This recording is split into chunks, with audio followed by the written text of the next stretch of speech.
Notre époque connaît des changements sans précédent. L'activité humaine augmente, les villes s'étendent. Aujourd'hui, plus que jamais, l'eau a besoin de nous. Le traitement de l'eau, c'est notre responsabilité. Une histoire d'hommes, de femmes, faite d'engagement et de savoir-faire. C'est notre histoire, OSIAP.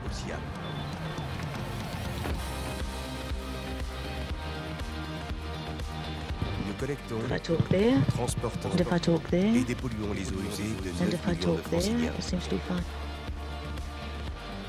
Notre réseau de 440 km de canalisation est géré en temps réel, avec des outils de prévision et de régulation qui nous permettent d'anticiper toutes les situations et d'optimiser la gestion des flux.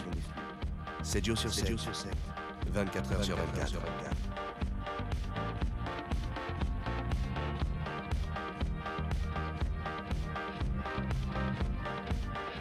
Chaque jour, dans nos usines, nous traitons 2,5 millions de mètres cubes d'eau usée. Grâce à un savoir-faire et des équipements uniques en Europe. Test d'interprétation.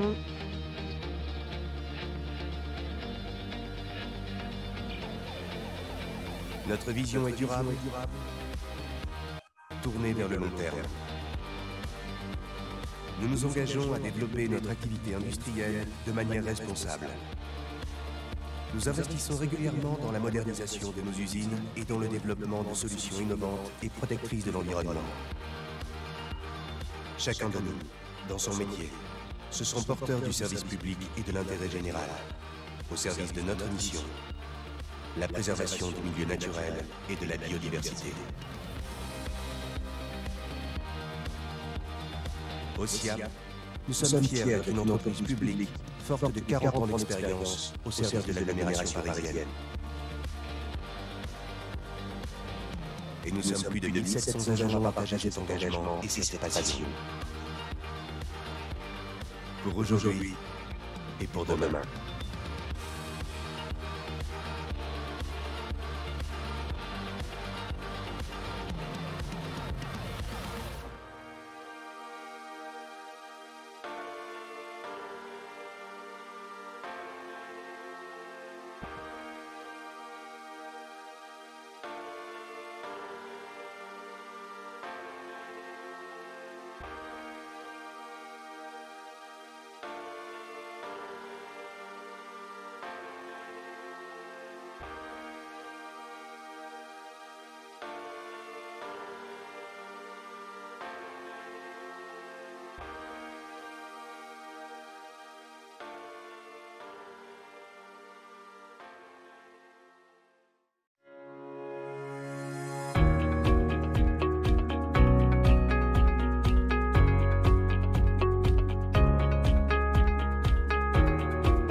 morning, good afternoon, dear participants, depending on where you are.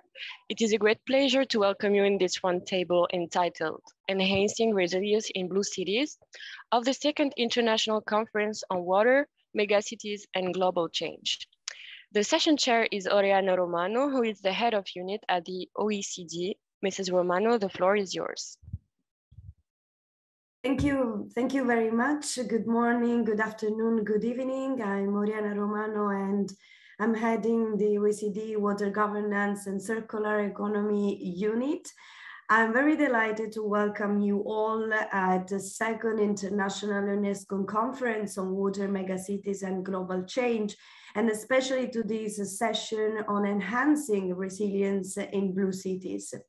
So use the platform, don't hesitate to let you know from where you are connected from and to share any questions you may have.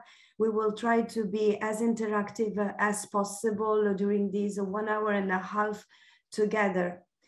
It is now time to hear from our panelists of today. We will hear from international organizations and cities on how to enhance a sustainable and resilient blue economy. I'm happy to introduce now Aziz Akhmouch, Head of Division Cities, Urban Policies and Sustainable Development, and also, as you all know, the initiator of the OECD Water Governance Program, for her opening remarks. So Aziz, thank you very much for being with us. The floor is yours.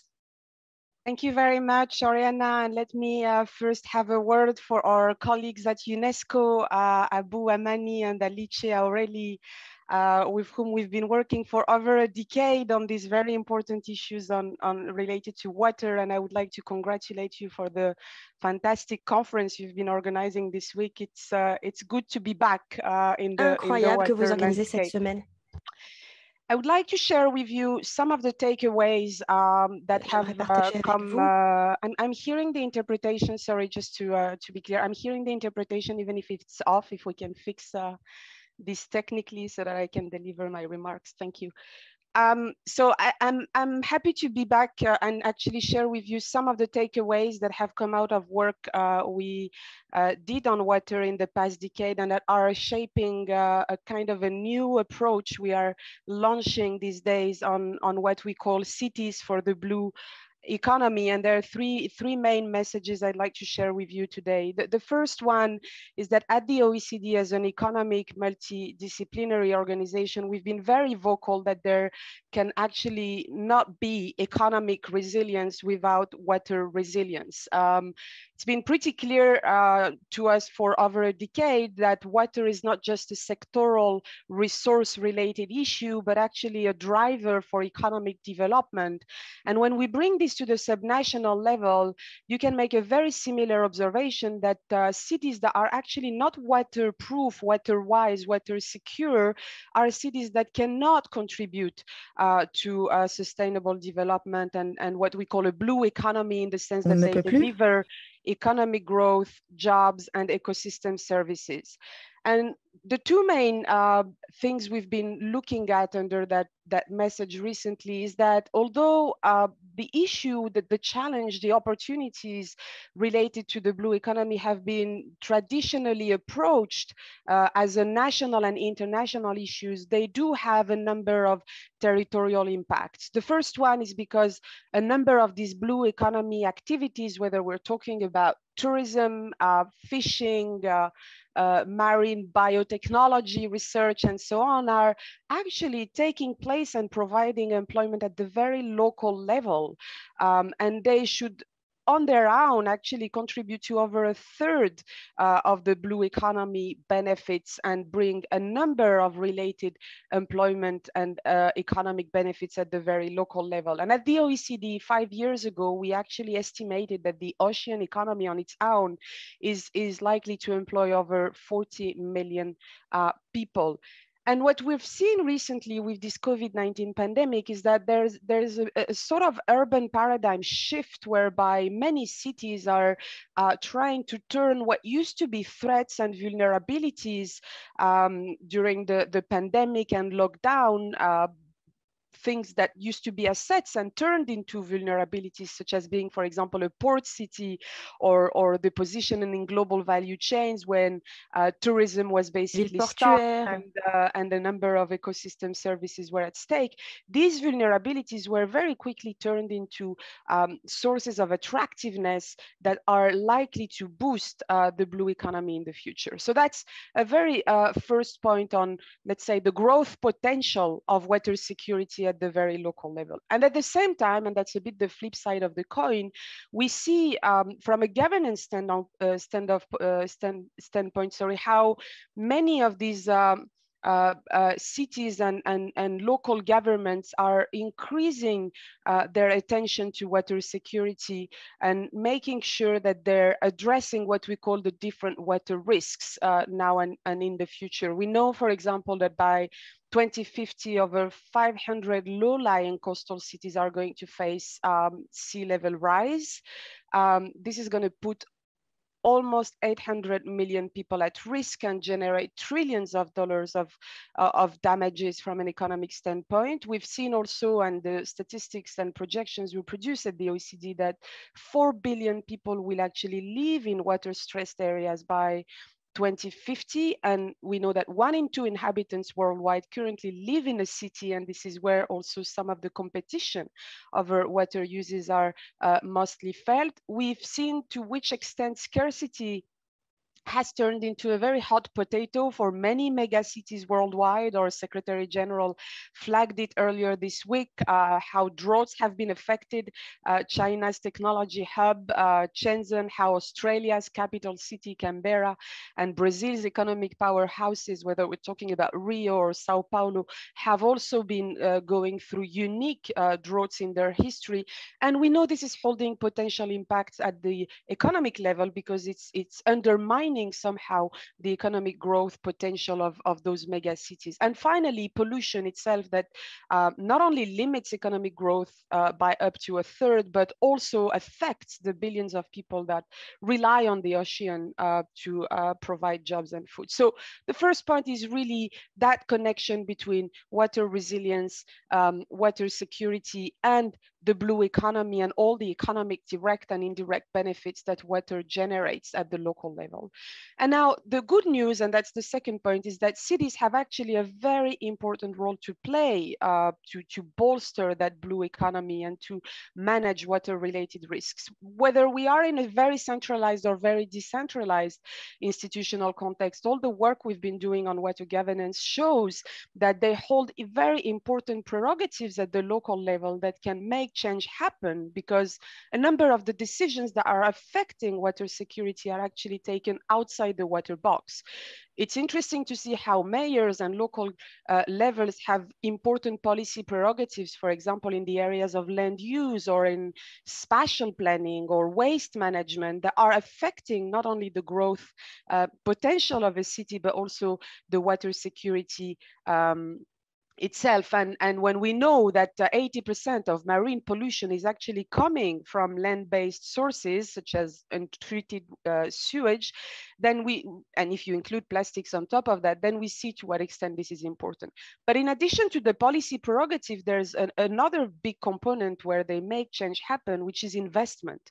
The data we have at the OECD shows that 64% of the public investment and over 55% of the public spending that goes to climate and environmental areas are actually discharged by local and regional governments. And that means there's a very important role to be played at local level to make sure that those investments are going really to areas that can address resilience and water security and not worsen the climate change that itself is exacerbating a number of these risks. And that's why we have come up with this new project on cities for a blue economy that is advocating, let's say, for what we call a risk-proof approach to water security and sustainable growth.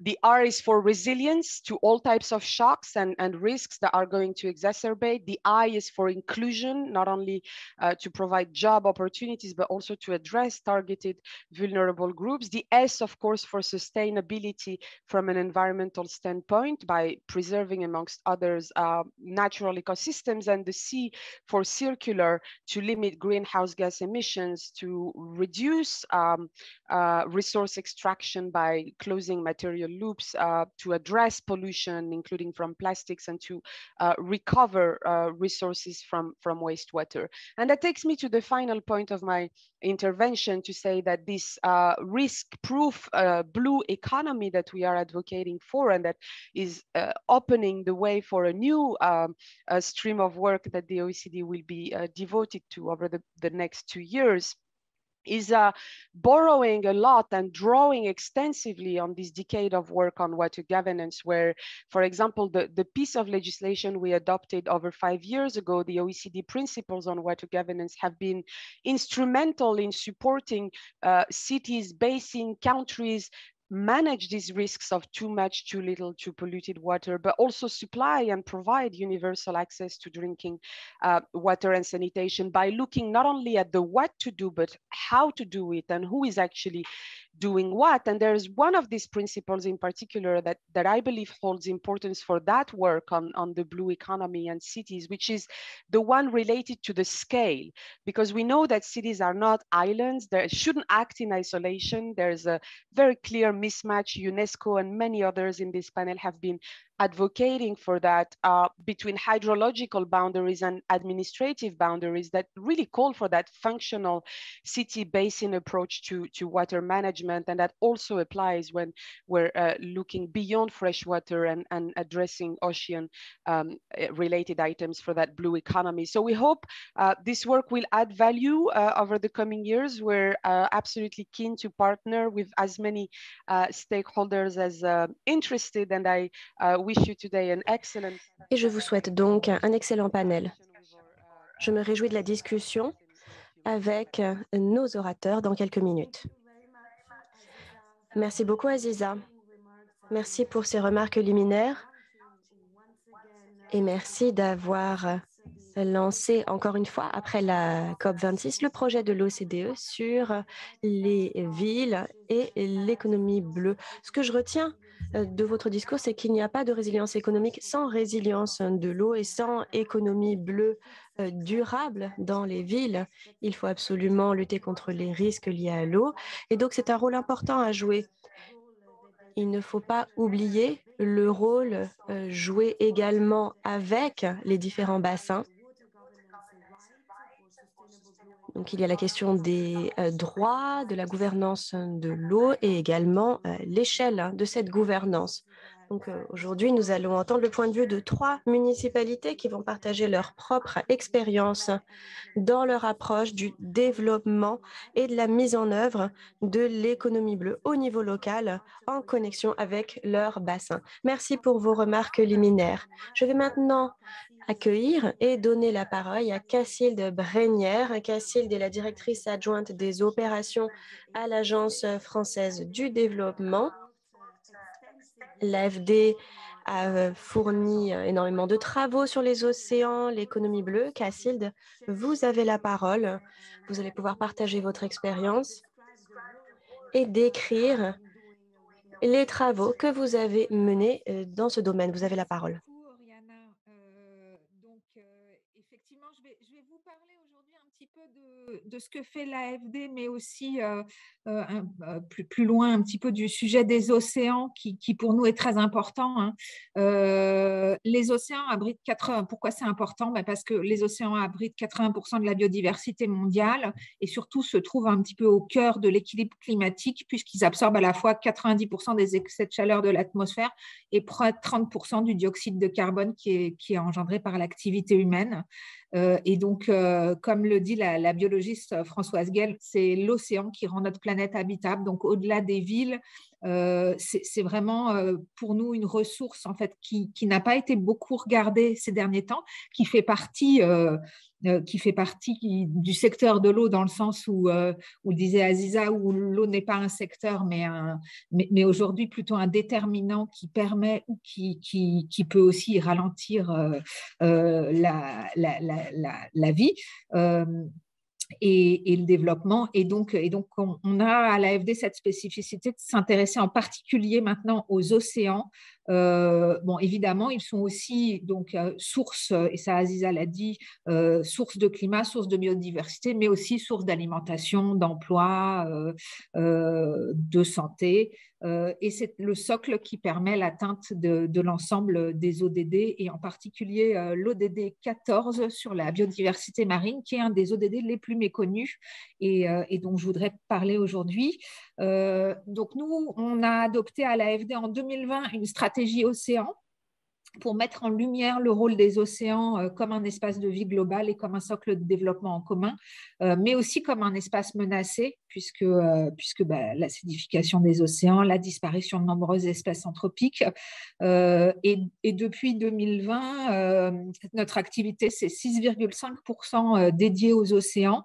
Ça fait 827 millions d'euros en 2020, donc 83% qui contribuent au climat et 63% à la biodiversité. Et puis, évidemment, on inclut dedans, bien sûr, toute l'économie bleue, tout ce qu'on peut faire pour les ports, la pêche, le littoral, le tourisme, les télécommunications, l'aquaculture, etc. Et donc, en tant que banque publique de développement, ce qu'on cherche à faire, c'est à la fois financer directement des projets qui vont permettre de préserver et de prendre en compte cet enjeu océan, mais aussi d'emmener avec nous et de fédérer autour, parce que juste l'AFD, ce serait certainement pas suffisant par rapport à l'échelle de l'enjeu, d'emmener autour de nous nos pairs. Donc, on a monté...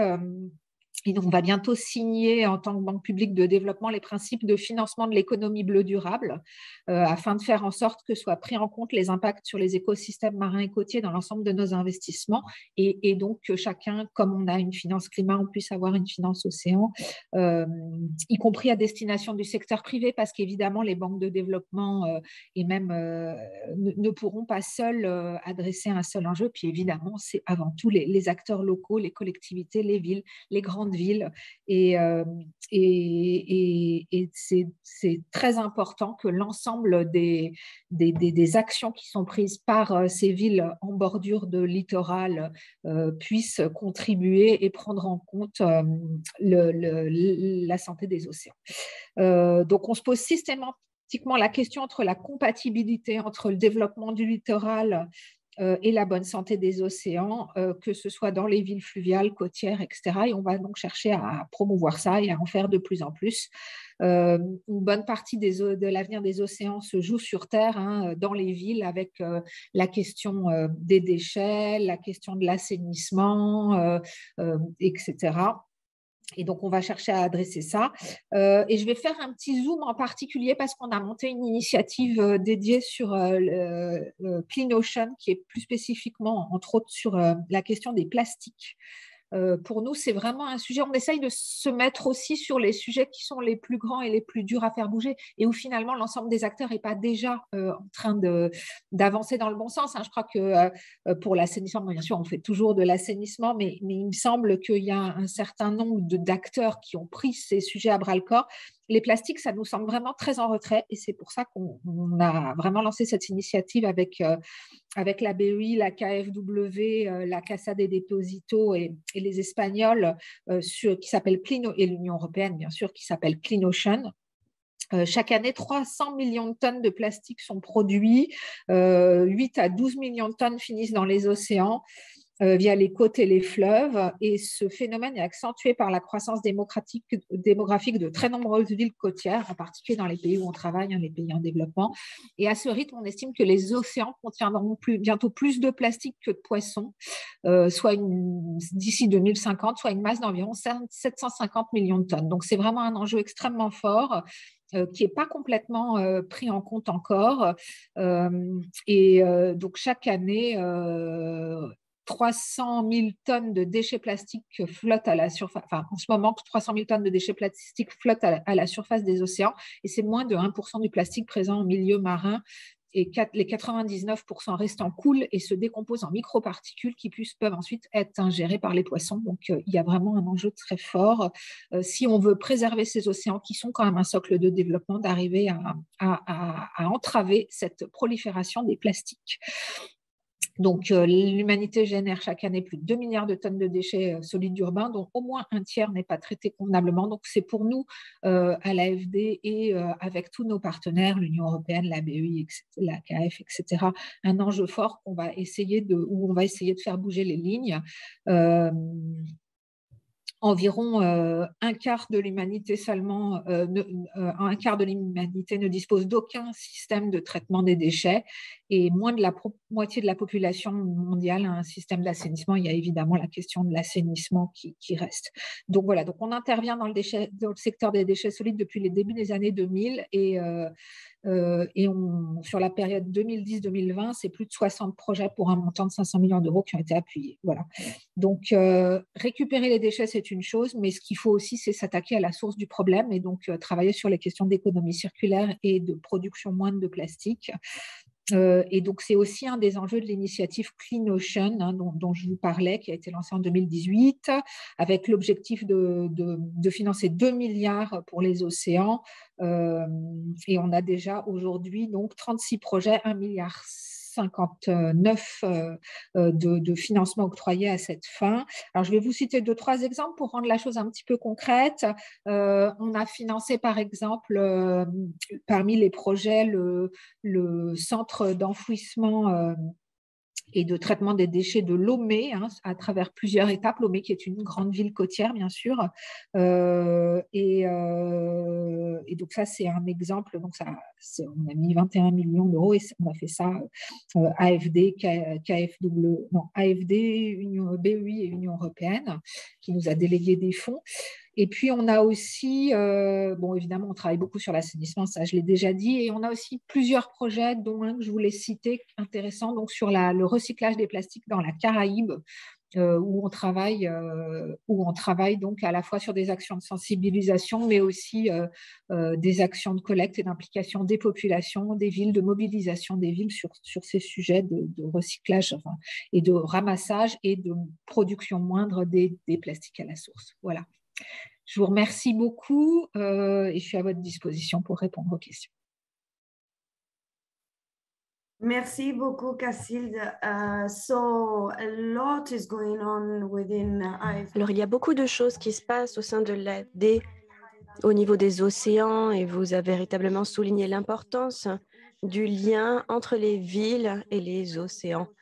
J'ai bien noté la stratégie pour les océans 2020, le financement public pour cette économie circulaire qui inclut le financement climat et le financement océan. Donc, c'est une initiative qui a commencé en 2018, donc l'initiative Clean Ocean, qui s'est concentrée sur le plastique, sachant que 80% du plastique qui termine dans l'océan est en fait produit sur Terre. Donc, les villes ont cette responsabilité vis-à-vis de ce qui se passe, que ce soit des villes fluviales, des villes côtières. Donc, tout le monde a sa responsabilité au sein de cette initiative pour des océans plus propres, donc l'initiative Clean Ocean. Il est très important de travailler afin d'aider les villes, quelle que soit leur taille, d'augmenter la gestion des déchets solides et de prévenir le fait que le plastique se retrouve dans les océans. Donc, nous allons revenir sur certains détails. Peut-être vous pourrez nous en dire plus sur cette initiative pendant la discussion.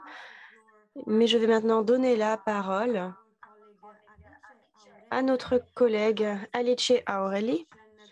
Alice est chef de section, donc section des systèmes et établissements d'eau souterraine à l'UNESCO. L'UNESCO est l'institution organisatrice de cette conférence. Donc, Alice, c'est un honneur pour nous de vous avoir ici aujourd'hui.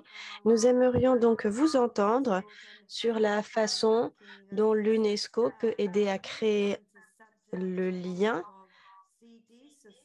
entre ce sujet et les grandes villes, les mégapoles, et une économie bleue, durable, résiliente. Vous avez la parole. Je crois que vous avez des slides, n'est-ce pas, Alice? Oui, merci, Oriana. C'est un plaisir d'être parmi vous. La première chose que je souhaite dire, c'est que l'UNESCO est prêt à travailler avec l'OCDE pour limiter les risques dans le domaine de la résilience. Donc, nous travaillons sur la gouvernance de l'eau, sur de nouveaux défis qui se présentent à nous. Donc, je voudrais dire quelque chose au sujet de l'UNESCO. Donc, le programme hydraulique de l'UNESCO, finalement, ça s'adresse donc aux États membres, aux différents comités, aux partenariats. L'objectif, c'est de générer de nouvelles connaissances. Et l'un des objectifs, c'est de faire en sorte de faire émerger de nouvelles idées. Et c'est très pertinent pour un concept comme les villes bleues, également avec l'économie bleue des océans. Donc, première diapo, s'il vous plaît. Donc ici, vous avez un schéma de solution pour les défis liés à l'eau dans les villes. C'est difficile à mettre en œuvre, effectivement. Ces dernières années, on s'est intéressé à des approches complémentaires afin d'intégrer les villes résilientes et les solutions liées au changement climatique, mais également d'autres solutions intégrées avec la prise en considération de l'eau. Donc, le concept de la ville résiliente, de la Smart City représente donc des solutions, mais les problèmes liés à l'eau ont tendance à rester d'ordre trop général, ne sont pas suffisamment détaillés. Donc, on essaie vraiment d'avoir une approche plus intégrée. Diapo suivante.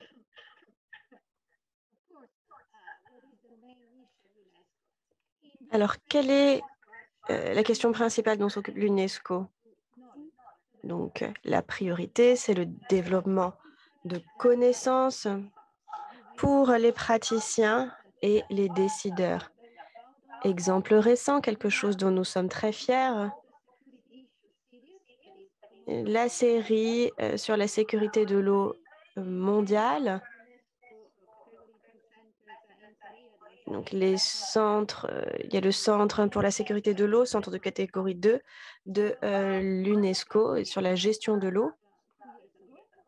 Donc, il y a une publication qui a été publiée il y a 2 ans qui considère que le sujet de l'économie circulaire et de l'utilisation de l'eau, avec différents chapitres donc, qui sont intéressants dans le contexte des mégapoles. Et la dernière problématique sur laquelle il y a une publication. Donc, l'an dernier, en décembre, pendant le congrès en Corée, se concentre sur les eaux souterraines, les nappes phréatiques. Et donc, on est prêt à s'intéresser davantage au rôle de ces eaux souterraines dans les villes et les mégapoles. Nous sommes maintenant en train de préparer une nouvelle publication donc, pour les décisions en matière d'adaptation au changement climatique. Bien sûr, je pourrais partager avec vous le lien si vous le souhaitez. Diapo suivante. Donc, le saut d'excellence pour la gestion de l'eau urbaine. Donc, c'est quelque chose qui nous intéresse tous. C'est un concept extrêmement pertinent. Les activités de l'UNESCO ont bien sûr pris en considération cette approche, donc le saut d'excellence pour la gestion de l'eau urbaine. Pourquoi? Eh bien, en fait, cela nous a révélé un potentiel immense en termes de développement au niveau de la ville et au-delà de la ville. Donc, on s'intéresse à l'eau depuis sa source pour essayer de réduire l'empreinte carbone, réduire les déchets plastiques et contribuer directement aux ODD, ODD 6 et ODD 14, ainsi que le 3, le 12 et le 17. Bien sûr, lorsqu'on parle d'océan, comme vous le savez, il y a eu donc cette demande faite au programme hydraulique de l'UNESCO de mener un processus de 2021 à 2030. Donc à l'UNESCO, nous avons cette approche très intégrée. On va de la source jusqu'à la mer et on s'intéresse au rôle de l'eau, notamment dans les villes côtières et dans les grandes villes et les mégapoles. Donc, l'un des programmes que nous mettons en œuvre sera mis en œuvre avec l'OMS, avec ONU Habitat, en lisant le réseau de l'eau et des opérateurs des eaux usées et d'autres partenaires. Il y aura également des séances de formation, un renforcement de la sensibilisation et de l'évaluation. Diapo suivante, s'il vous plaît. Autre activité, je vais vous donner des exemples. Donc, avec le programme hydraulique intergouvernemental de l'UNESCO, eh bien, il y a un défi, il y a un progrès qui représente un véritable défi, un projet sur 10 ans, donc la sécurité de l'eau, donc en prenant en compte les effets du changement climatique. Nous avons choisi 10 villes africaines, 10 villes asiatiques qui peuvent bénéficier de cette approche de notre travail. C'est un projet qui est en train d'être mis en œuvre au Kenya, en Zambie et également dans des pays asiatiques comme le Pakistan. Donc sur la diapo, on a choisi de présenter très rapidement le projet. Il n'y a pas beaucoup de temps, donc je ne peux pas rentrer dans le détail, mais ce que nous faisons donc au Kenya, à Nairobi. Donc, on s'intéresse à l'utilisation des eaux souterraines afin de diversifier les sources d'approvisionnement en eau de la ville de Nairobi, donc, qui n'était pas suffisamment diversifiée. On essaie de mettre en place une stratégie de gestion de recharge des aquifères, l'objectif étant d'augmenter le volume de ressources que représentent les aquifères. Donc, ça fait partie de notre approche de sécurité liée à l'eau. Donc ici, vous voyez le City Blueprint Framework. Donc avec l'Institut de l'eau des Pays-Bas, le KWR et l'Université de Bath, donc, qui participent à cette approche de la ville bleue. Donc, je ne peux pas rentrer dans le détail, mais de toute façon, vous connaissez ce projet, vous savez qu'il y a eu des décisions stratégiques qui ont été prises sur la sécurité de l'eau dans un cadre urbain. Et cela nous permet d'explorer des événements de gouvernance qui peuvent poser des défis. Et on s'intéresse au cycle de vie de l'eau lorsque c'est déjà durable. Et on essaie de voir à quel niveau les choses doivent être adaptées. Donc, comme vous le voyez sur cette diapo, on envisage une coopération avec différentes villes, notamment des villes africaines, Abidjan, Abuja, Yaoundé. Bon, vous les voyez à l'écran. Et cela étant dit, d'un point de vue idéal, les villes bleues doivent partager des données et des informations. Elles doivent communiquer les unes avec les autres. Et je crois que c'est là l'objectif principal à la fois de l'UNESCO et de l'OCDE à l'avenir, renforcer les capacités des villes pour qu'elles puissent apprendre les unes des autres et prendre en compte les risques associés à leur développement respectif. C'est la raison pour laquelle, à l'UNESCO, par exemple, nous avons lancé l'Alliance des mégapoles pour l'eau et cette plateforme pour le climat. Ce sont des plateformes qui devraient aider à apprendre les uns des autres et à partager donc ces expériences. J'espère que je n'ai pas dépassé le temps imparti. Merci, Oriana. Merci beaucoup, Alice. C'était une présentation extrêmement riche. des différentes activités. Et en 7 minutes seulement, j'imagine que vous avez dû vraiment opérer une sélection parmi toutes les activités qui sont menées par vous, donc, au niveau urbain, au niveau de l'eau et les questions liées à l'économie bleue.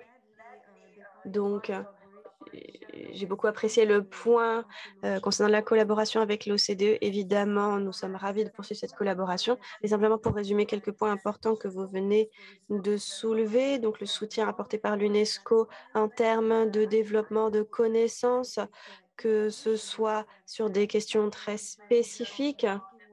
Vous avez parlé, par exemple, des décisions liées à l'adaptation climatique.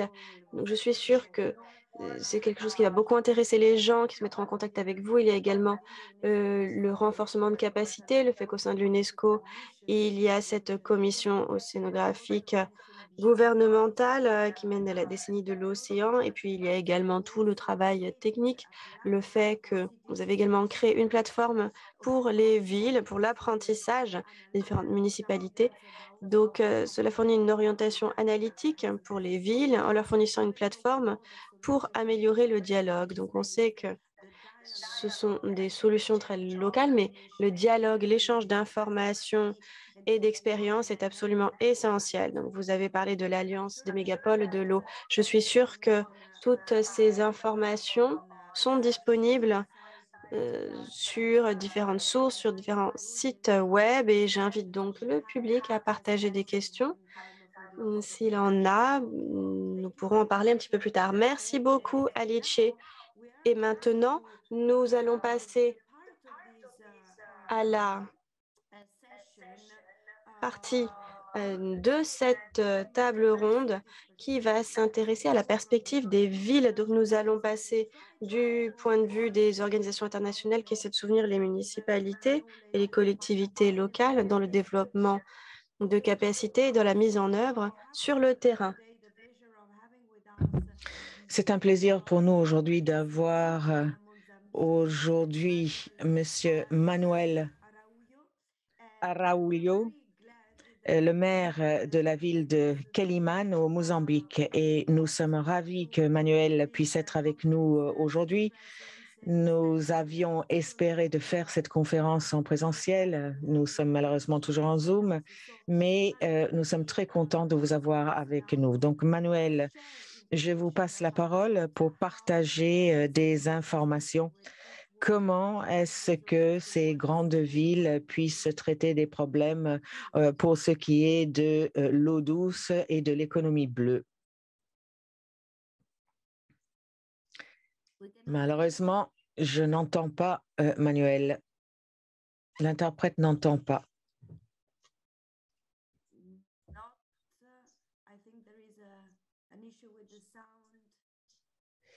Visiblement, il y a un problème, Manuel, avec votre son.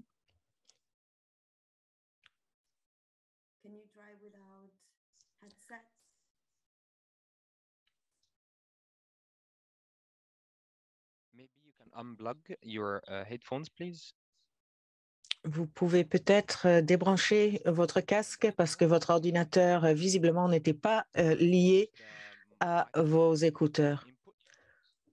Changez l'entrée micro. Oui, désolé pour ce problème technique. Désolé pour ce problème technique. Le microphone n'est pas relié à l'ordinateur.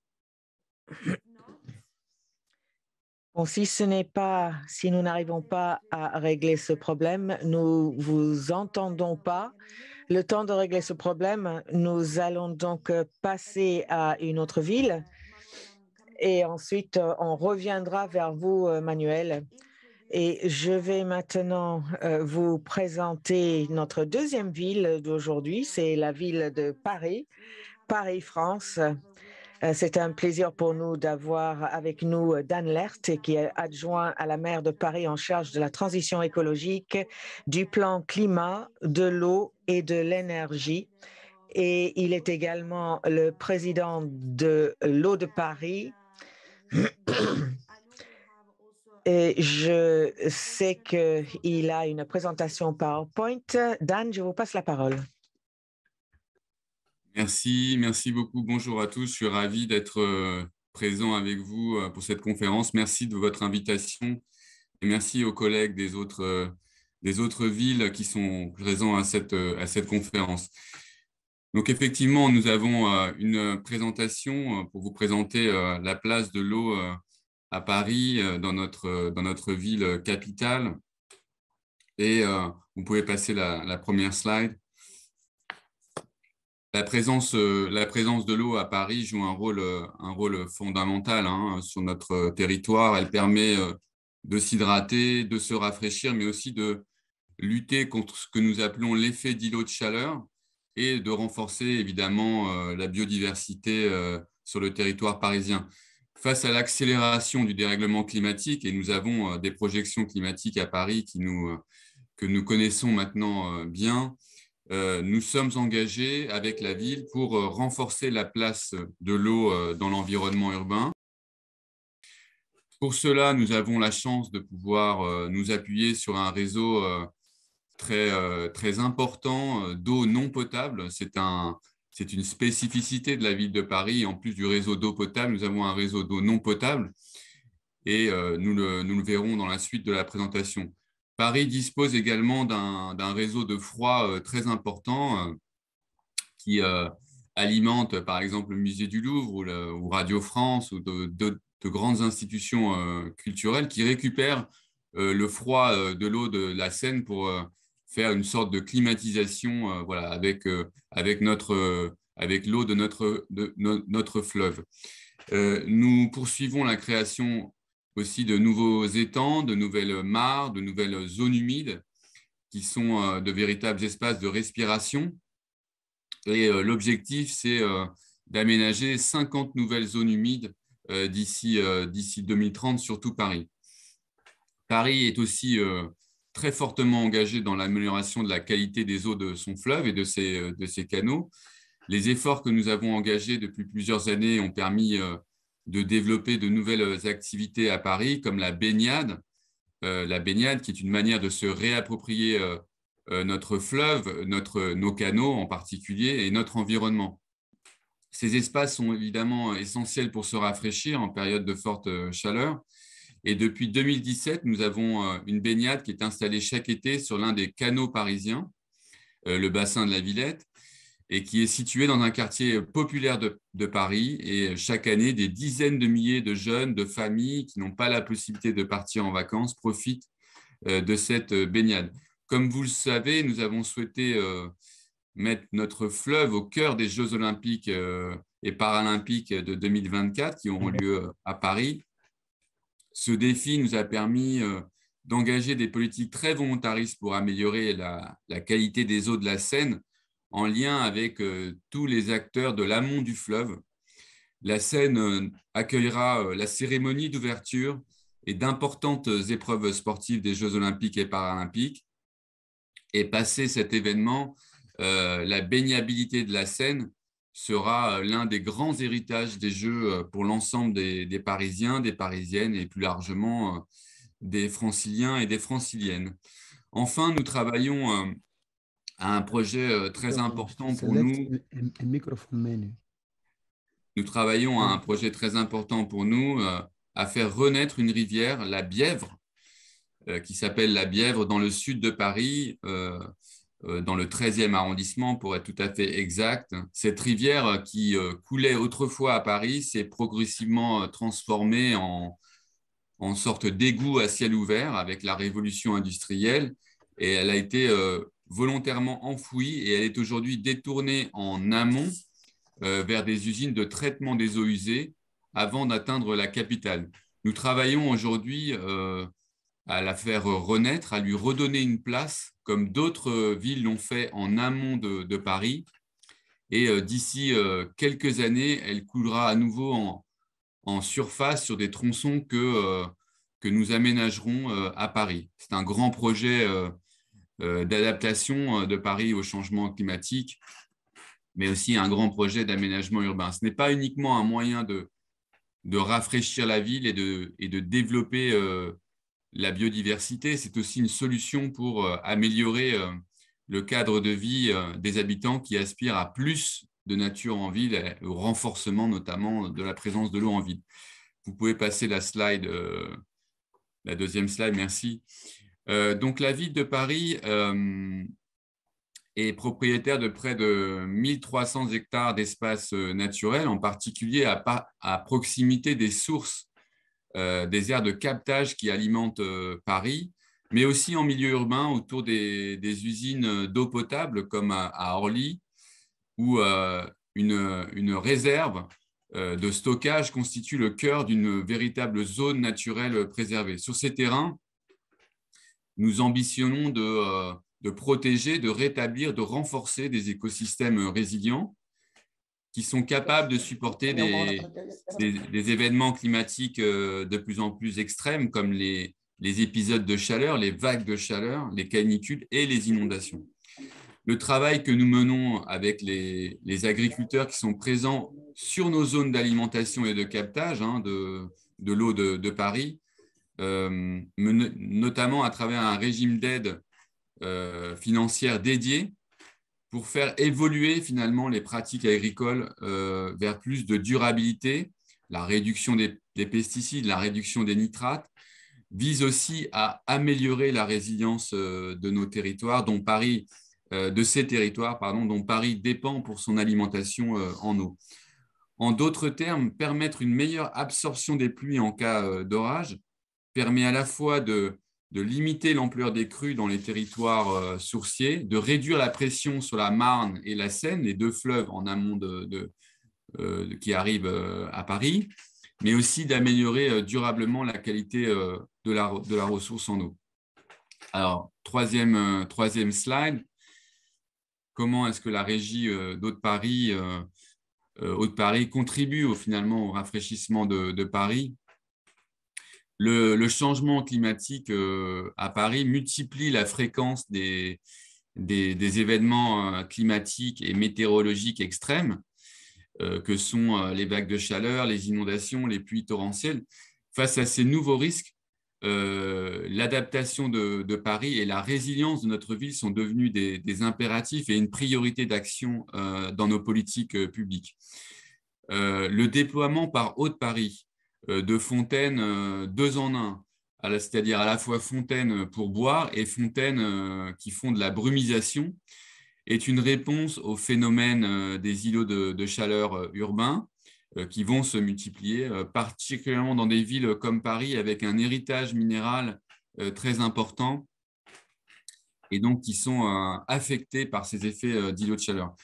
Le rafraîchissement de la ville se fera aussi grâce à l'utilisation du patrimoine parisien, héritage des grands travaux haussmanniens dans notre capitale. Et donc, le réseau d'eau non potable est effectivement un atout pour la végétalisation, pour le rafraîchissement, pour le renforcement de la biodiversité et plus largement de la nature en ville. Paris est une des seules métropoles à bénéficier de ce réseau d'eau non potable, avec 1700 km de réseau, qui est un réseau sobre, car il est moins consommateur d'énergie, avec une empreinte carbone donc plus faible, et il représente véritablement un atout pour lutter contre les vagues de chaleur qui affectent de plus en plus notre ville et qui vont s'accélérer d'ici 2030 et encore plus et davantage d'ici 2050. Donc, ce réseau va nous permettre, comme je l'ai dit, de végétaliser, d'arroser la végétation qui va nous permettre d'emmagasiner la fraîcheur et de répondre aux défis climatiques dans notre territoire. Voilà, je vous remercie. Quelques exemples des actions de la ville et de la présence de l'eau en ville dans les actions et les politiques climatiques qui sont menées à Paris. Je vous remercie de votre attention. Merci beaucoup, Monsieur Lert. We have heard about many. Nous avons entendu parler de nombreuses activités qui se déroulent à Paris, et notamment en matière d'adaptation au changement climatique. C'est l'une des priorités prise en compte par les municipalités. On vit à Paris, donc on a bien conscience de ces épisodes de canicule. Et on sait qu'il y a des besoins en eau, ça a été souligné dans d'autres présentations également. L'eau, ce n'est pas uniquement un secteur. Donc, il y a également un lien avec la biodiversité, avec l'adaptation au changement climatique. Vous avez parlé d'une série de collaborations par le biais desquelles différents acteurs, notamment des agriculteurs,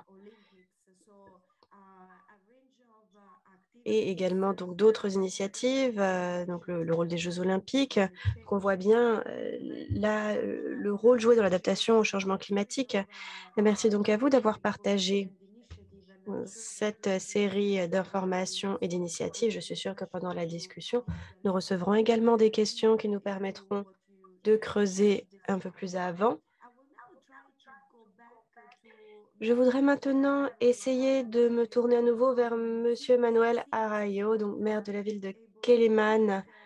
Est-ce qu'on a réussi à résoudre le petit problème technique qui nous occupait il y a 10 minutes? Monsieur Arroyo, est-ce que vous m'entendez maintenant?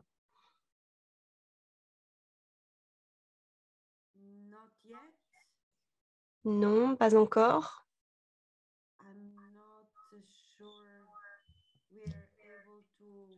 Je ne sais pas si l'on va être en mesure de vous entendre. Ah, je vous vois maintenant, Monsieur Arroyo. Est-ce que vous m'entendez? Oui, je vous entends très bien. Ah, parfait. On vous entend. Eh bien, vous avez la parole. Merci de votre patience. Merci beaucoup. Je suis tout à fait désolée de ce problème technique. Alors, Oriana, je souhaiterais donc vous remercier à nouveau de nous avoir invités pour faire partie de cette plateforme, puisque nous trouvons qu'il s'agit là d'une plateforme très utile qui permet de partager notre propre expérience, mais également d'apprendre énormément. Et je suis ravie que l'OCDE et l'UNESCO fassent ce travail pour nous, donc créer une plateforme où les maires et les collectivités locales puissent vraiment travailler ensemble. C'est bien pour les villes côtières, les villes portuaires. Et la question de la gestion de l'eau et de l'accès à l'eau, c'est un vrai défi. Donc d'ailleurs, dans ma ville, Quelimane, la source de notre eau potable est à 50 ou 70 km de Quelimane. Quelimane est une ville côtière. Donc si l'on creuse à plus d'1 ou 2 mètres de profondeur, on trouve de l'eau salée, de l'eau de mer. C'est très difficile de trouver de l'eau douce aux alentours de Quelimane. Donc, c'est une priorité pour nous dans notre élaboration de politique. Donc, il y a un potentiel existant au niveau de la municipalité de Quelimane. Il y a beaucoup d'opportunités en termes de pratiques pour l'industrie de la pêche. Et nous pensons qu'il existe également un potentiel d'amélioration de la santé et de l'utilisation de l'eau pour améliorer notre économie. Nous bénéficions d'un grand éventail d'entreprises qui travaillent aux alentours de Quelimane sur des activités de pêche. La première source économique de notre ville provient de la pêche. Donc l'accès à l'eau, l'accessibilité de l'eau et la gestion de l'eau, bien sûr, sont d'une importance essentielle pour la gestion de notre ville. Donc notre vision, la vision de la municipalité de Quelimane sur l'eau et les ressources marines, porte sur une grande variété de projets. Nous sommes en train de mettre en œuvre un projet pour l'amélioration de l'espace public. Et donc, c'est un projet qui implique la rénovation et la construction d'une berge fluviales pour notamment à des fins récréatives. Donc, on est en train de créer des espaces pour des résidences afin d'attirer le tourisme à ce niveau. Nous travaillons sur 2 projets majeurs. Donc, un projet qui s'appelle Kilimani Impact et Kilimani Agricola. Il y a également un autre projet qui consiste à restaurer une mangrove. Comme je l'ai dit un peu plus tôt, l'activité économique principale dans notre ville et pour nos citoyens, c'est la pêche. Donc, nous nous soucions immensément de la santé de la mangrove pour les riverains. Notre mangrove joue un rôle très important pour la ville. Tout d'abord, cela protège notre ville de l'érosion. Et deuxièmement, la mangrove, c'est l'endroit où les poissons et d'autres ressources marines se reproduisent. Donc, les crevettes, par exemple, les célèbres crevettes du Mozambique, eh bien, elles viennent de la côte de Quelimane et elles se reproduisent dans la zone de frais de mangrove. Donc, ce qui se passe, en fait, c'est que nos citoyens ont tendance à couper la mangrove, soit pour cuisiner, soit pour d'autres activités. Donc, nous, notre projet de restauration de la mangrove vise à montrer que la mangrove est très importante. Ce qu'ils nous disent maintenant, c'est on comprend cette importance, on en a conscience, mais quelles sont les alternatives? On comprend que la mangrove est importante pour nos moyens de subsistance. Comment faire, en fait, pour construire nos maisons sans abîmer la mangrove? Comment cuisiner? On n'a pas d'autres sources.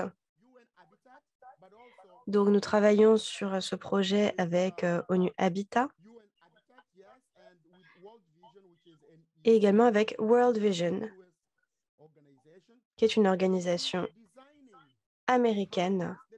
Nous essayons de concevoir des maisons qui peuvent être construites en utilisant des matériaux locaux, mais sans utiliser la mangrove.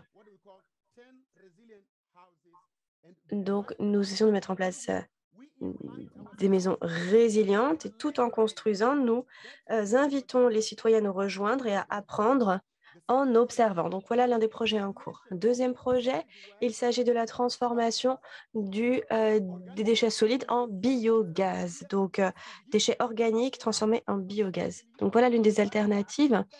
Le biogaz peut être utilisé plutôt que de couper la mangrove pour la transformer en carburant, donc, ou pour l'utiliser donc pour la cuisine. Donc, le projet Kilimani Agricola, je vous en ai parlé, c'est un projet qui vise à transformer les déchets organiques en compost.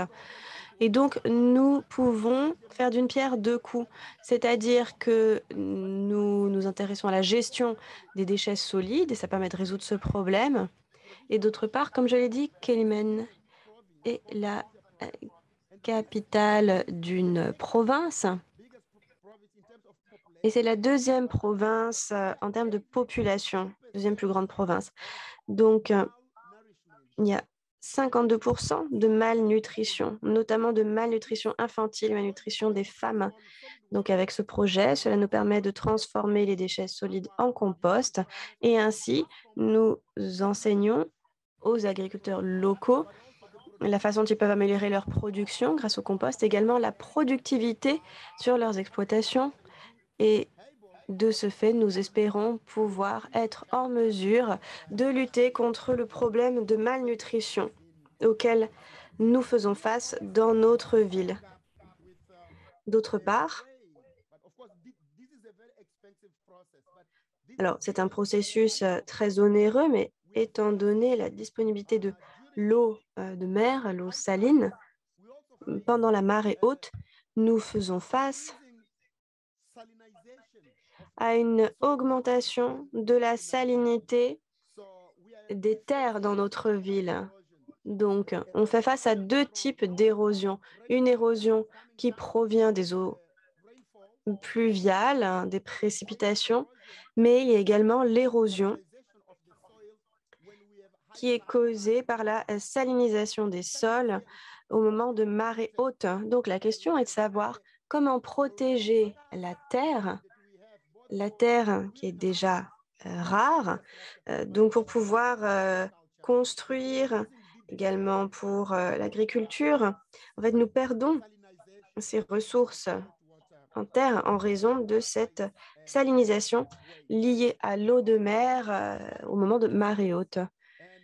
Donc on utilise des mécanismes de biodigestion pour les déchets solides organiques et cela nous permet d'améliorer la production d'engrais bio et cela offre également des bénéfices aux familles et aux agriculteurs urbains.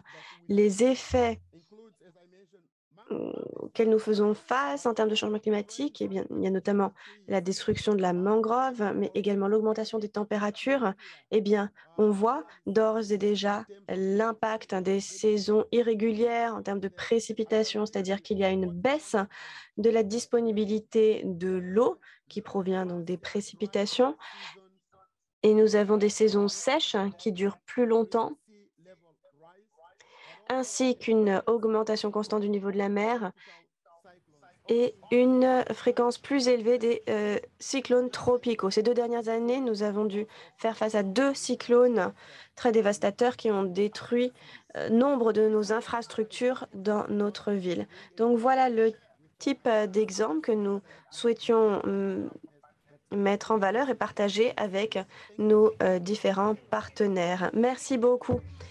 Merci beaucoup, Monsieur le maire. Effectivement, la ville de Kalimani fait face exactement à ce dont on a parlé au début, donc la construction, l'économie, les activités qui dépendent de l'eau. Vous avez parlé de la pêche et puis bien sûr toute l'industrie bien connue liée à la crevette au Mozambique, donc les crevettes qui viennent de la côte de Caliman. Et puis, il y a également la question de la sécurité de l'eau. Vous avez parlé des cyclones, vous avez parlé de la raréfaction de l'eau, le lien avec la salinisation des sols. Vous avez également parlé de la question de la mangrove, essentielle pour la biodiversité, qu'on utilise donc pour l'alimentation, pour le fait de cuisiner, pour la résidence. Donc, c'est très important. Donc, les différents projets dont vous avez parlé, Kalimani Agricola, le projet de la mangrove, ce sont des sources d'inspiration et cela permet de souligner le fait qu'il est très important de faire le lien entre une économie bleue durable et le lien avec la résilience. Merci d'avoir partagé votre expérience. Et je voudrais maintenant passer la parole à la ville de Barcelone. Ana Mayo Crespo, qui est la directrice d'un projet d'innovation commerciale à Barcelone, en Espagne. Et lorsque nous avions organisé ce panel incroyable, Barcelone a été une des villes uniques qui a réussi à avoir une vraie stratégie d'économie bleue. Anna, s'il vous plaît, parlez-nous-en de Barcelone. Nous voulons apprendre de ce que vous avez fait. Merci. Bonjour à tous et merci beaucoup à Ariana, OCDE, l'UNESCO de nous avoir invités aujourd'hui. C'est un grand plaisir pour nous de partager les travaux que nous avons faits au cours de cette dernière année en mettant au cœur de notre programme pour Barcelone une économie bleue. J'ai beaucoup entendu parler des villes résilientes aujourd'hui et l'impact de cette économie bleue et je voudrais partager avec vous comment nous avons fait à Barcelone pour essayer de créer cette économie bleue. Nous avons ce que nous appelons le Green Deal de Barcelone. Nous travaillons avec des industries créatives, de conception, des industries numériques, des industries sportives. Et nous n'avons pas pu ignorer la nécessité d'avoir une économie bleue puisque nous sommes sur la mer. C'est très important pour Barcelone. Donc, prochaine diapo, s'il vous plaît. Comme je vous ai dit, Barcelone est à côté de la mer. Nous avons une tradition de commerçants, de marins, et la mer joue un rôle très important. Mais si nous voulons que ceci reste vrai à l'avenir, il faut avoir une mer qui soit durable et une ville avec un rapport à la mer qui soit durable également.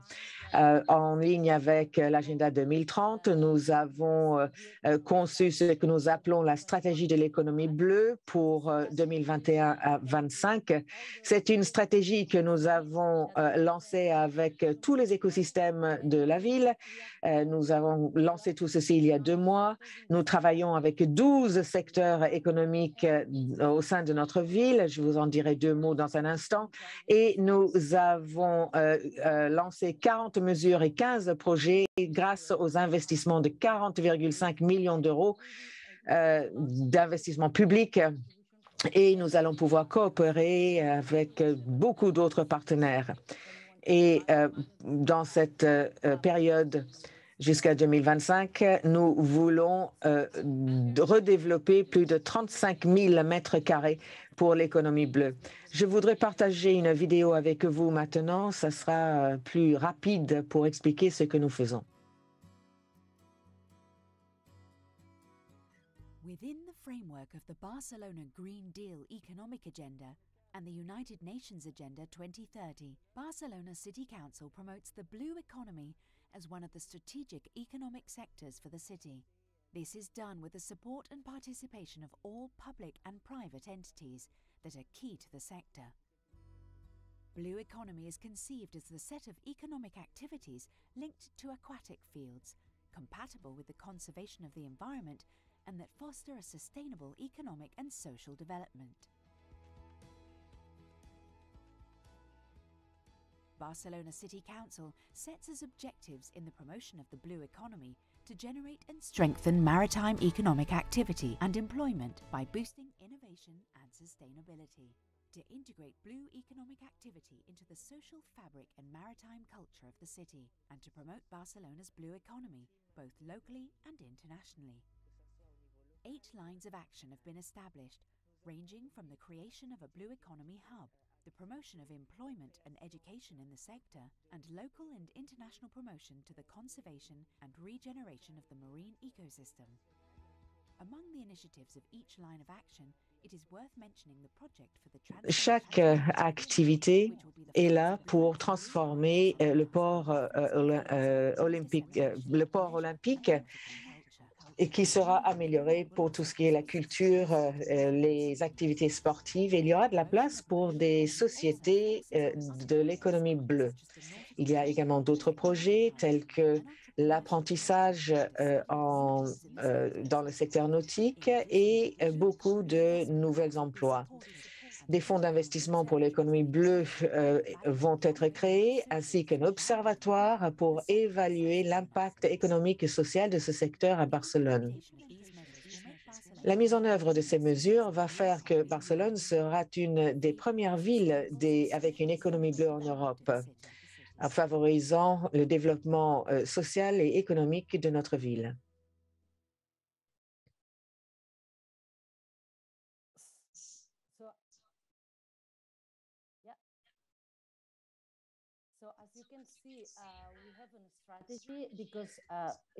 Vous voyez donc quelle est notre stratégie. Nous pensons que Barcelone est la ville idéale avec tout ce qu'il faut. Ça fait à peu près 10 ans que nous pensons à créer cette économie bleue, mais aujourd'hui, c'est réellement devenu un projet dynamique. Nous avons 2 sociétés de capital à risque qui ont investi dans l'économie bleue entre 2010 et 2014. Et au cours des dernières années, nous avons plus de 30 firmes, 30 sociétés de capital en risque qui ont investi avec nous. Nous mettons l'accent sur la durabilité, bien sûr. C'est au cœur de tout ceci pour toutes les villes, pour la planète, mais nous voyons également ceci comme une opportunité économique, car nous allons créer des emplois, nous allons créer de la richesse, nous allons créer des entreprises et nous voulons capter tout ce qui pourrait être positif pour la ville. À Barcelone, nous avons beaucoup d'avantages. Tout d'abord, nous avons la mer, bien sûr, mais nous sommes très bien localisés. Nous avons 4 ports. Je vais essayer de vous expliquer quels sont les points forts de Barcelone. Nous avons 16 kilomètres de côte à Barcelone. Nous avons notre propre port. C'est un des ports les plus européens les plus importants pour ce qui est des porte-containers, mais également des navires de croisière. Nous avons effectivement une des entreprises les plus connues pour ce qui est un chantier naval réputé de par le monde. Donc, beaucoup d'emplois dans la ville. Nous avons également des activités de recherche, d'éducation qui font la partie scientifique et qui sont renommées à part le monde. Et nous avons bien sûr la culture et les loisirs qui vont avec. Nous avons essayé de mesurer pour la première fois exactement ce que l'économie bleue pourrait représenter pour la ville. Et nous parlons ici de 4,3% du PIB et 1,4% des emplois, plus de 15 000 emplois. Donc, nous avons vu qu'il y avait un fort potentiel et ce que nous souhaitons faire, c'est de renforcer ce potentiel, de faire ce que nous avons fait avec d'autres secteurs, tels que le secteur numérique. Il y a eu beaucoup de projets qui ont fait que Barcelone a été positionnée comme la 3e ville en Europe pour la création de start-up. Et nous avons voulu faire la même chose pour ce qui était de l'économie bleue, pour créer donc cet environnement de l'économie bleue. Je ne vais pas rentrer dans les détails de toutes nos actions, mais l'idée est de créer des entreprises basés sur des programmes d'entrepreneuriat, créer des programmes qui vont renforcer l'emploi. Nous voulons viser l'innovation. Nous voulons également connecter l'économie qui existe déjà aujourd'hui avec la ville et avec les habitants et avec les quartiers. Et une autre chose qui est très importante à dire, c'est que nous voulons également prendre en compte la régénération de notre système maritime. La résilience fait partie de n'importe quel agenda économique. Il faut travailler avec des entreprises internationales également. Nous travaillons avec beaucoup de ces entreprises. Et bien sûr, il faut une très bonne gouvernance publique et privée. Nous avons discuté avec plus de 70 agences au cœur de la ville pour créer cette stratégie et avec la municipalité, nous avons pu parler de plusieurs de ces projets. Il y a des acteurs privés, des universités, des citoyens qui vont travailler avec nous. Et vous avez ici l'adresse, le lien où vous pouvez trouver les détails sur nos stratégies et sur nos projets. Alors voilà, je pense que c'était ma dernière diapositive. Je vais donc terminer là. Voilà ce que nous faisons à Barcelone. Nous avons plusieurs aspects, l'économie, l'environnement et social, et nous voulons que l'économie bleue soit au cœur de notre vie à Barcelone. Merci beaucoup. C'était extrêmement réjouissant. Vous nous avez fermé notre cercle. Aujourd'hui, nous avons dit qu'il n'y a pas de résilience économique sans résilience hydrique, et tout ce qui concerne la résilience de l'eau fait partie de ces économies bleues. Je crois que vous avez très bien clôturé cette séance d'aujourd'hui. Barcelone a une stratégie pour l'économie bleue basée déjà sur les points forts qui existent autour de la ville. Et maintenant, c'est juste une question d'identifier le potentiel. Et le potentiel pour une économie bleue aujourd'hui représente déjà 4,2% du PIB et 1,4% des emplois. C'est phénoménal. Et ceci nous montre très bien l'importance de la résilience, de la durabilité. C'est quelque chose qui est au cœur de n'importe quel développement d'une croissance durable, tout en prenant en compte les aspects de la sécurité hydrique, la protection contre les catastrophes naturelles, et le respect de la biodiversité et les écosystèmes terrestres. Merci beaucoup. Nous avons reçu une question en lien avec les décisions d'ordre politique auxquelles font référence l'OCDE et l'UNESCO quand on parle de l'économie bleue.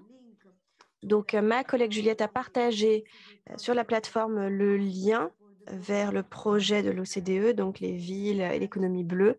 Et vous allez pouvoir voir que l'on a souligné ce que l'on appelle donc une approche qui fait face aux risques. Donc, on prend en compte la résilience, l'inclusivité. On s'intéresse également à la question des emplois, donc l'inclusion des personnes vulnérables lorsqu'on conçoit ces villes avec une économie bleue. On s'intéresse également à la question de la durabilité, par exemple les solutions fondées sur la nature qui peuvent compléter une infrastructure, et on s'intéresse également à l'idée circulaire de l'eau, quelque chose qui a déjà été souligné par Alice de l'UNESCO dans sa présentation lorsqu'il s'agit de réutiliser l'eau et de faire en sorte que les ressources soient bien prises en compte de façon viable et pérenne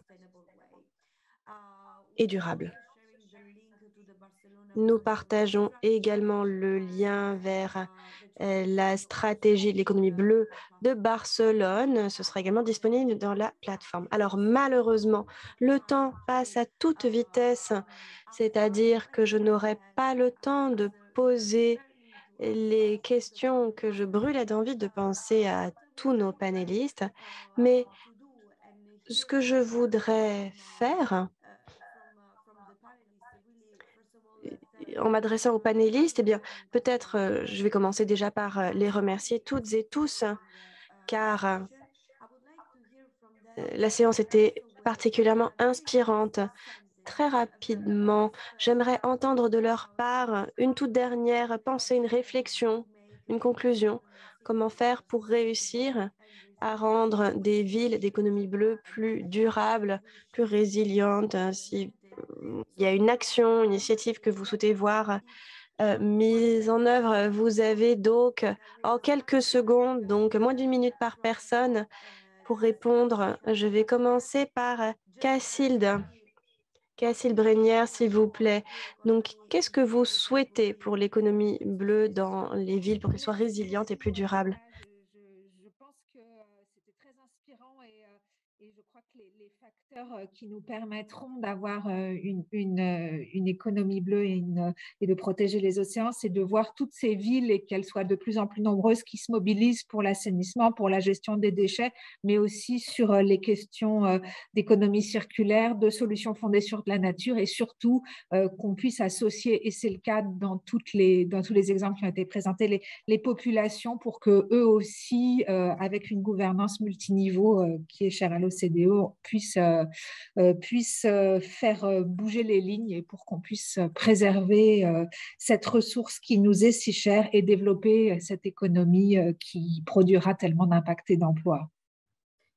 Perfect. Thank you very much. Inclusiveness and multi-level. Merci beaucoup. Inclusivité, gouvernance multiniveau, ce sont deux concepts à prendre en compte, effectivement. Alice.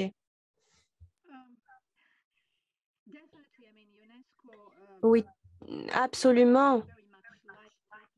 J'aurais vraiment aimé pouvoir vous parler davantage des eaux souterraines. C'est quelque chose dans lequel on va devoir investir et on va devoir tous travailler à ce sujet à l'avenir. Donc, quel est le rôle des eaux souterraines pour rendre les villes plus durables, pour améliorer l'économie bleue. On n'a pas encore travaillé suffisamment à ce sujet.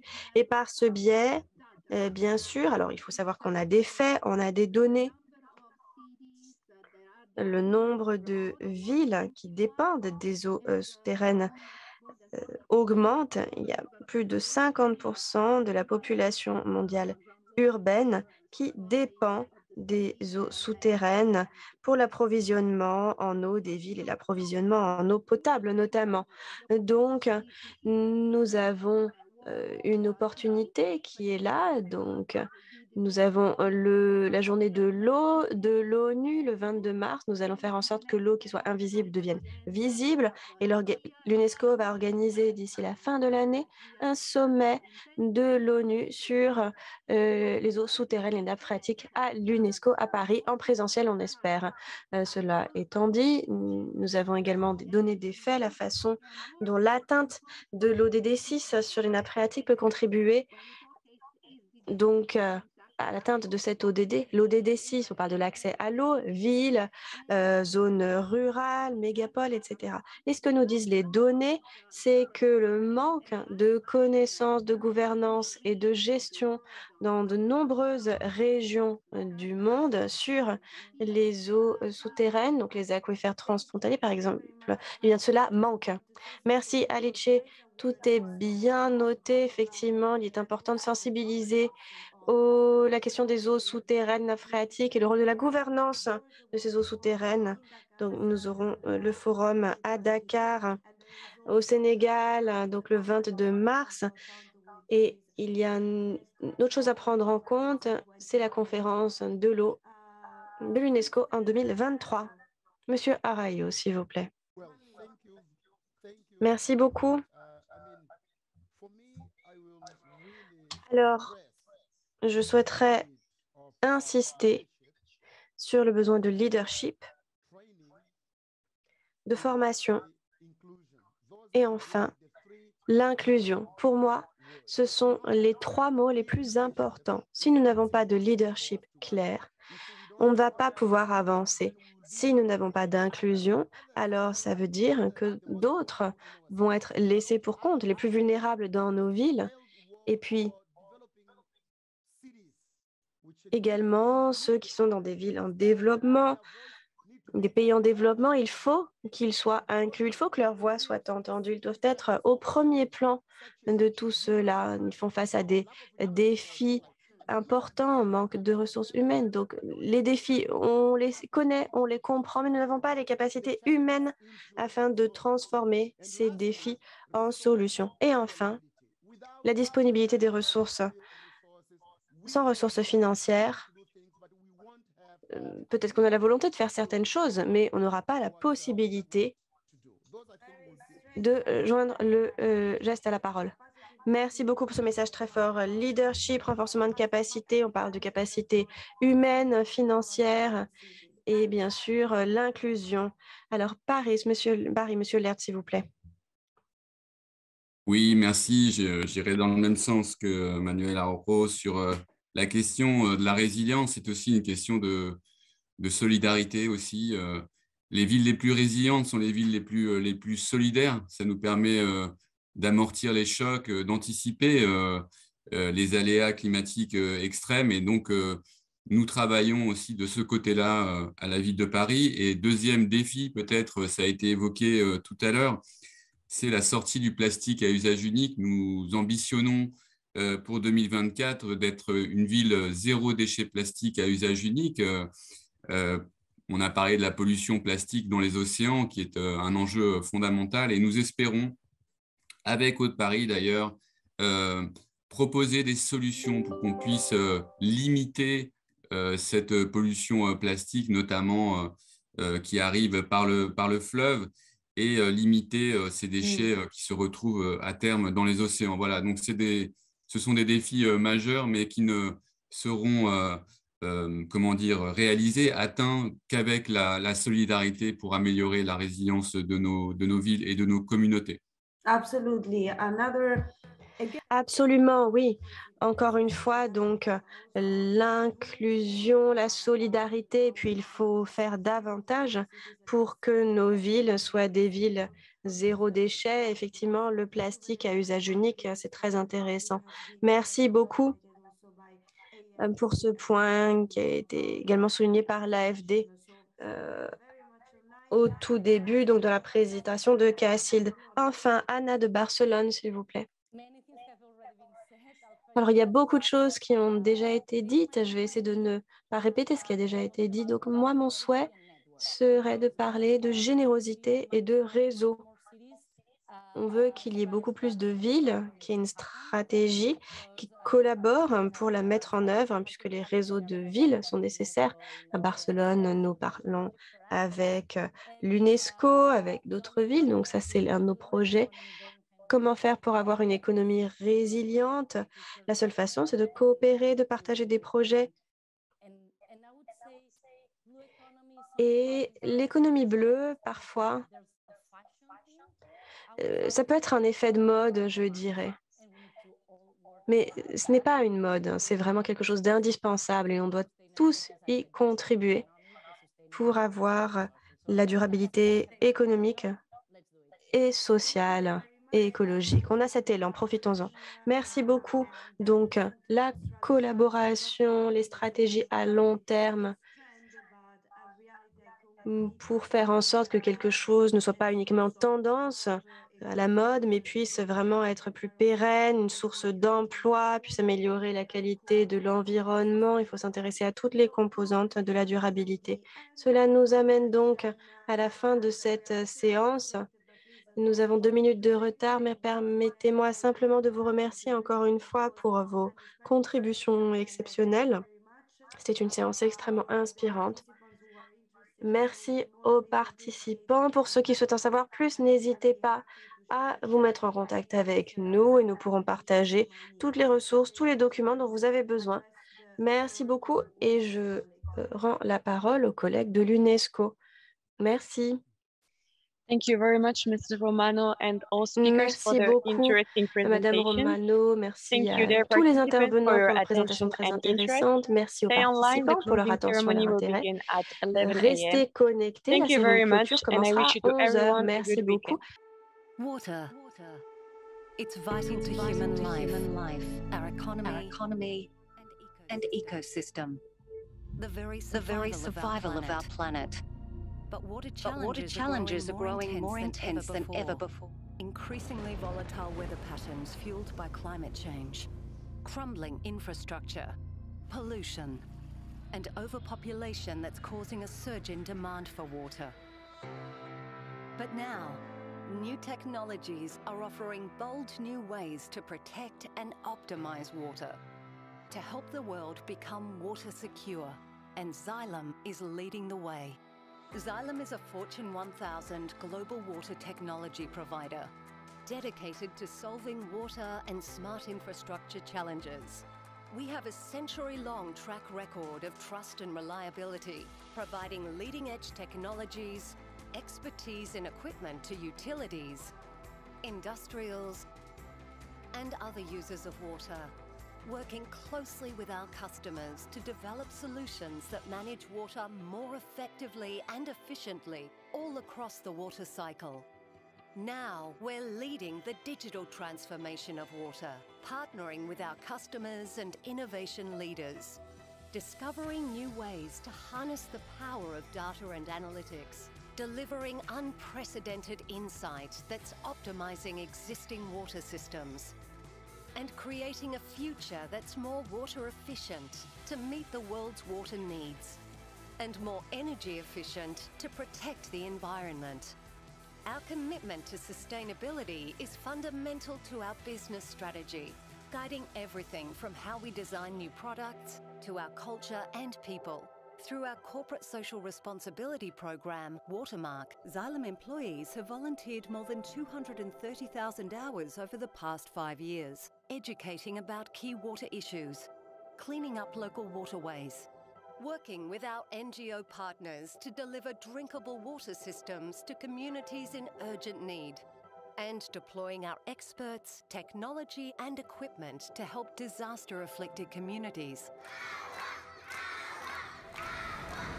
The world's water challenges are dramatically increasing, but so are the possibilities to solve them. Xylem is working every day to bring water technology and innovation to communities and people around the globe, raising awareness and reaching new audiences through partnerships and the power of sports, and helping create a world where water is more accessible, affordable, and safer for all. Water is always moving, and so are we. We're pushing forward, pursuing the opportunity of a lifetime. We're Xylem, and we're solving water. Join us.